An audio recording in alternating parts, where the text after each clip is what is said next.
उनके अनुयायी हैं वो भी भाई चंद्रशेखर आज़ाद को बहुत पसंद करते हैं और वो भाई चंद्रशेखर आज़ाद को बिना किसी धन दौलत के यहाँ चुनाव लड़ाने के लिए तैयार बैठे हैं। यहाँ की जनता नोट भी देगी और भाई चंद्रशेखर आज़ाद को वोट देगी। लोकसभा में दलित, मुसलमानों और आदिवासी और पिछड़ों की इतनी संख्या है, ये चाहे प्रधान बना ले चाहे प्रधानमंत्री बना ले। और अब तय इन्हें करना है कि जो इनकी लड़ाई लड़ रहा है उसका इन्हें साथ देना है, उसे आगे बढ़ाना है, या फिर दोबारा से अपने आप को ठगा महसूस करना है। ज़्यादा संख्या में उनका जो चुनाव चिन्ह केतली है, आने वाली 2024 की लोकसभा चुनाव में उस बटन को दबाकर ये बता दें कि हमारी लड़ाई 2 किलो 5 किलो अनाज की नहीं है, हमारी लड़ाई संविधान को बचाने की है, हमारी लड़ाई सम्मान की है, हमारी लड़ाई अधिकारों की है। नमस्कार, आप देख रहे हो बी मिशन टीवी। लोकसभा आम चुनाव का बिगुल बज चुका है। इसी बीच नगीना लोकसभा से भीम आर्मी के संस्थापक, आजाद समाज पार्टी के प्रमुख चंद्रशेखर आजाद लोकसभा का चुनाव लड़ना चाहते हैं।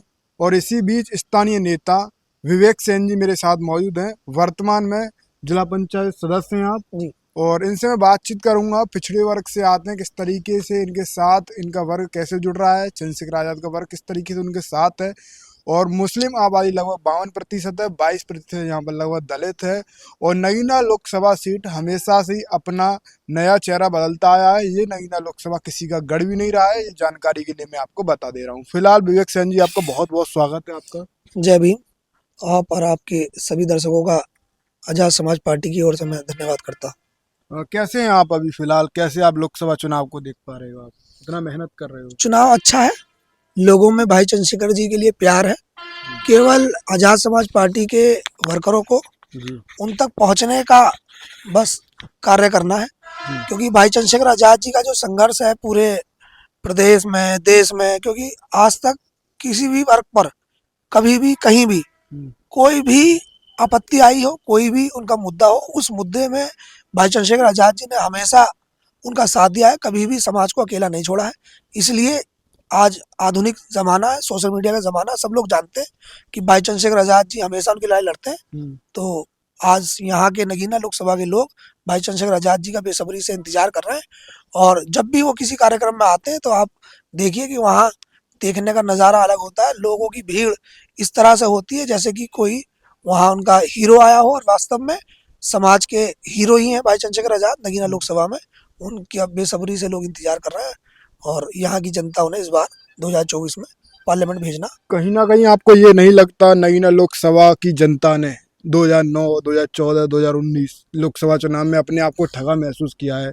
तमाम सांसद गए, तमाम विधायक बने, इस 5 विधानसभाएं आती हैं और कोई आपकी सड़कें काफ़ी ज़्यादा बदल हैं। अगर मैंने देखा ग्राउंड रिपोर्ट के जितने भी यहाँ अब तक सांसद बने हैं, चाहे वो 2009 में सपा के हों, चाहे 2014 में यहाँ भाजपा के हों, या 2019 में यहाँ गठबंधन और बसपा से जो हमारे प्रत्याशी रहे थे वो हों, ये सभी लोग वो हैं जिन्होंने जनता के बीच में आके ये कहा कि आप हमें वोट दीजिए, हम आपके हर दुख सुख में खड़े होंगे। पहले इन्होंने वोट हासिल करा, उसके बाद जो दूसरा इनका वादा था वो इन्होंने अधूरा छोड़ दिया।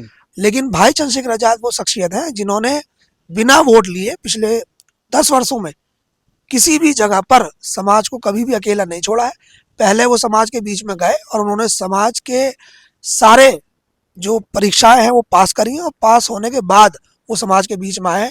उनमें ये अंतर है कि उन्होंने पहले वोट लिया और भाई ने पहले काम किया। आजाद समाज पार्टी के बैनर तले कितना जिला पंचायत सदस्य यहाँ से आपकी नहर में जीता?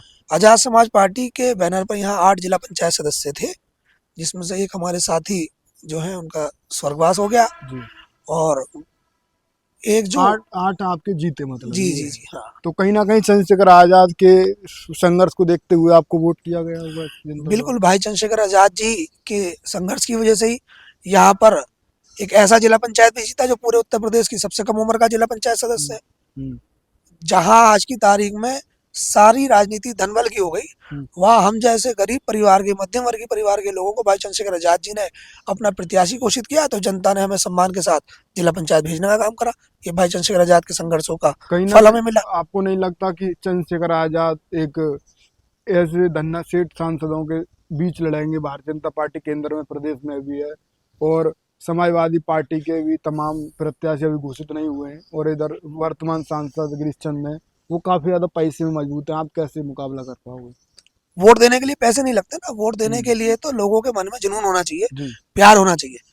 पैसों की आवश्यकता उन्हें पड़ती है जिन्हें लोगों को ठगना हो। जी तो उन्हें बेवकूफ बनाने के लिए, गुमराह करने के लिए तमाम सारे जो है आडंबर रचने पड़ते हैं। लेकिन भाई चंद्रशेखर आजाद ने समाज की लड़ाई लड़ी है। रविदास को मानने वाले हमारे यहाँ हर वर्ग में, यहाँ जो है बाबा साहब भीमराव अम्बेडकर को मानने वाले हैं, हम्म, रविदास जी को मानने वाले लोग हैं, अब्दुल कलाम साहब को मानने वाले लोग हैं, ज्योतिबा फूले साहब को मानने वाले लोग हैं, जननायक कर्पूरी ठाकुर साहब को मानने वाले लोग हैं, और भी महापुरुषों के यहाँ जो अनुयायी हैं वो रहते हैं। और भाई चंद्रशेखर आजाद ने इन सभी महापुरुषों का हमेशा सम्मान किया है और इनके पच्चीनों पर चलकर हमेशा समाज की लड़ाई लड़ने का काम करा है। तो जो उनके अनुयायी हैं वो भी भाई चंद्रशेखर आजाद को बहुत पसंद करते हैं, और वो भाई चंद्रशेखर आजाद को बिना किसी धन दौलत के यहाँ चुनाव लड़ाने के लिए तैयार बैठे हैं। यहाँ की जनता नोट भी देगी और भाई चंद्रशेखर आजाद को वोट भी देगी। सपोर्ट मिल रहा है जनता का, आप देख पा रहे हो। मुस्लिम और दलित गठजोड़ एक बड़ा समीकरण बिगाड़ भी सकता है, बना भी सकता है। तो मुस्लिम और दलित गठजोड़ का कैसे समीकरण बन रहा है यहाँ? प्रदेश में और देश में हम्म, और नगीना लोकसभा में दलित, मुसलमानों और आदिवासी और पिछड़ों की हम्म, इतनी संख्या है, ये चाहे प्रधान बना लें चाहे चाहे प्रधानमंत्री प्रधानमंत्री। बना लें। और अब तय इन्हें करना है कि जो इनकी लड़ाई लड़ रहा है उसका इन्हें साथ देना है, उसे आगे बढ़ाना है, या फिर दोबारा से अपने आप को ठगा महसूस करना है। राजनीति में मुस्लिम समाज के लोग बहुत जागरूक हैं। वो जानते हैं कि कौन यहाँ बीजेपी को हरा सकता है, कौन यहाँ उनकी आवाज़ बेबाकी से उठा सकता है। हम्म, और ये रिजर्व सीट है, यहाँ जी कोई ना कोई जो भी लड़ेगा ऐसे ही लड़ेगा। और जो वोट है एक गवाही है, और मुस्लिम समाज ये जानता है, क्योंकि इस्लाम में कहा गया है कि वोट गवाही है और गवाही हमेशा हक में देनी चाहिए। और जब भी वो अपने दिल पे हाथ रख के आंख बंद करके ख्याल करेंगे हम्म, कि चाहे एनआरसी सीए का मामला हो, चाहे वो हम्म, मरकज का मामला हो, चाहे वो जेएनयू का मामला हो, या नेटौर में सलमान का मामला हो, या नासिर जुनैद का मामला हो, जहाँ मुस्लिम समाज ने अपने आप को अकेला समझा, वहाँ चंद्रशेखर आजाद जी ने उनका हाथ पकड़ के उनके सामने खड़े होकर ये कहा कि इनकी तरफ आने वाली मुसीबत पहले मुझसे होकर गुजरेगी, उसके बाद मेरे मुस्लिम साथियों तक पहुंचेगी। तो मैं समझता हूँ कि मुस्लिम समाज के लोग भाई चंद्रशेखर आजाद को इसका सिला देंगे। और दलितों की तो आवाज़ उन्होंने आज पूरे देश और दुनिया में, नीले झंडे को जिस तरीके से उन्होंने सम्मान दिलाया, टाइम्स मैगजीन में उनका नाम आया, रविदास आंदोलन में जैसे उन्होंने 250 लाठियां खाई, जैसे वो तिहाड़ जेल गए, तो समाज जानता है कि उनके महापुरुषों के अस्तित्व पे जब बात आई, उनके बुजुर्गों के सम्मान पे जब बात आई, तो उनके बेटे चंद्रशेखर आजाद ने, उनके खून ने उन्हें कहीं भी मायूस नहीं करा। चाहे उन्हें जेल जाना पड़ा हो, लाठी खानी पड़ी हो, या उनकी रीढ़ की हड्डी में जो फ्रैक्चर आया उन्हें उसका जोखिम उठाना हो, लेकिन उन्होंने समाज को कहीं भी मायूस नहीं करा, उनकी लड़ाई हर पायदान पे लड़ी। तो दलित समाज के लोग भी इस चीज़ को जानते हैं कि आज जो हमारा पुराने आंदोलन की हमारी नेता थी, अगर उसके चुनाव चिन्ह पे कोई भी साधारण आदमी हम्म, टिकट लेके आ जाएगा तो वो चंद्रशेखर आजाद की बराबरी नहीं कर सकता। तो इसलिए भाई चंद्रशेखर आजाद के लिए यहाँ कोई मुश्किल वाली बात नहीं है। दलित और मुसलमान ही यहाँ इतनी संख्या में है कि अगर वो दोनों लोग ही चाहें तो यहाँ उन्हें सांसद बना सकते हैं। लेकिन फिर भी पिछड़े समाज के लोग भी, क्योंकि 69,000 शिक्षक भर्तियों में भाई चंद्रशेखर आजाद जी ने लखनऊ में 3-3 दिन, 4-4 दिन जो है सड़क पर और फर्श पर लेट कर उनकी लड़ाई लड़ने का काम करा है। नीट में जो रिजर्वेशन उनका बंद हो गया था, उसकी लड़ाई भाई चंद्रशेखर आजाद जी ने उठाई है। गुर्जर समाज के लिए जब उनके सम्मान की बात आई तो उसके लिए उन्होंने लड़ाई लड़ी है, जिसकी वजह से उन्हें गोली भी खानी पड़ी। तो यहाँ पिछड़े समाज के लोग भी बड़ी संख्या में भाई चंद्रशेखर आजाद को वोट देने के लिए तैयार बैठे हैं, क्योंकि उन्हें पता जब भी उनके हक हकूक की बात आई है तो चंद्रशेखर आजाद ने उनकी आवाज़ को बुलंद करा है। आपको समीकरण क्या लग रहा है, जीतता हुआ दिखाई दे रहा है या कैसे, क्या माहौल लग रहा है? हम चुनाव यहाँ जीत रहे हैं, बहुत अच्छा माहौल है। जिस भी गांव में हम लोग जा रहे हैं हम्म, वहाँ बहुत अच्छा रिस्पांस मिल रहा है। कोई भी हम्म, आदमी भाई चंद्रशेखर आजाद जी के नाम से मुंह मोड़ने के लिए तैयार नहीं है। हम्म, जिन घरों के दरवाजे किसी नेता और मंत्री और सांसद के लिए नहीं खुलते थे, उन घरों के दरवाजे आजाद समाज पार्टी के वर्करों के लिए ऐसे खुल जाते हैं जैसे वो उनके घर के बच्चे हों, हम्म। उनके बेटे हों, उनके परिवार के लोग हों। और उस तरीके से उनका स्वागत करते हैं जैसे उनका बेटा कोई बाहर से आया हो, उनका मेहमान हो। और इतना हम हमें तब प्यार दे रहे हैं, और उनकी ये इच्छा है कि भाई चंद्रशेखर आजाद भी उनके यहाँ आए। उम्मीद और है। अगर वो किसी वजह से ना आ पाए तो उन्हें बता दिया जाए कि फला जगह भाई चंद्रशेखर आजाद आ रहे हैं, तो वो खुद से आके भाई चंद्रशेखर आजाद से मिलने के लिए क्या बेताब अपील बैठे। रहेगी आपकी नगीना लोकसभा के वोटरों से, जनता से?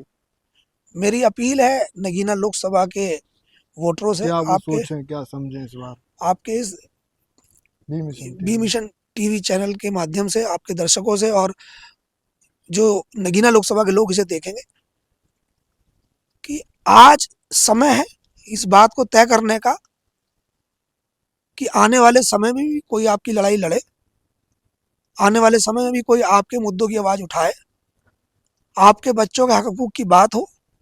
नगीना लोकसभा में रोजगार के अवसर मिले। यहाँ 12-12 शुगर मिल है, यहाँ बाहर के लोग एम्प्लॉय हैं। अगर आप चाहते हैं कि आप ही के यहीं के बच्चों को आपको वहाँ रोजगार मिले, अच्छी शिक्षा मिले, अच्छी चिकित्सा मिले, अन्याय ना हो, थाने तहसीलों में आपकी बहन बेटी बच्चे बुजुर्गों का अपमान ना हो, अधिकारी कर्मचारी आपका सहसम्मान कार्य करें, तो आप भाई चंद्रशेखर आज़ाद जैसे जुझारू नेता को पार्लियामेंट में भेजें। क्योंकि भाई चंद्रशेखर आज़ाद पार्लियामेंट में पहुंचकर एक लाउड स्पीकर आपका बनेंगे, इस बहुजन समाज का लाउड स्पीकर की तरह वहां आपकी आवाज उठाएंगे। 100 सांसदों पे भी एक अकेला चंद्रशेखर भारी दिखाई देगा। आपने देखा होगा कि पार्लियामेंट में अभी तमाम सारे ऐसे हादसे हुए जहां विपक्ष के नेता बोल नहीं पाए, लेकिन भाई चंद्रशेखर आज़ाद वो शेर है, क्योंकि अभी तक उनके ऊपर 1 रुपये का भी करप्शन का आंदोलन नहीं का कोई आरोप नहीं है। कभी कोई ईडी आईडी सीबीआई उनका गिरबान नहीं पकड़ सकती, इसलिए वो खुलकर नगीना लोकसभा के जनता की आवाज़ को उठा सकते हैं। और साथ ही साथ नगीना लोकसभा के जो वोटर्स हैं, उनके जो दूर दराज के रिश्तेदार हैं, चाहे वो दूसरे जिले में बैठे हो, चाहे दूसरे प्रदेश में बैठे हों, चाहे देश के किसी कोने में हो, उनका जो कोई भी मसला होगा, उनका जो कोई मुद्दा होगा, भाई चंद्रशेखर आज़ाद उसे संसद में उठाने का काम करेंगे।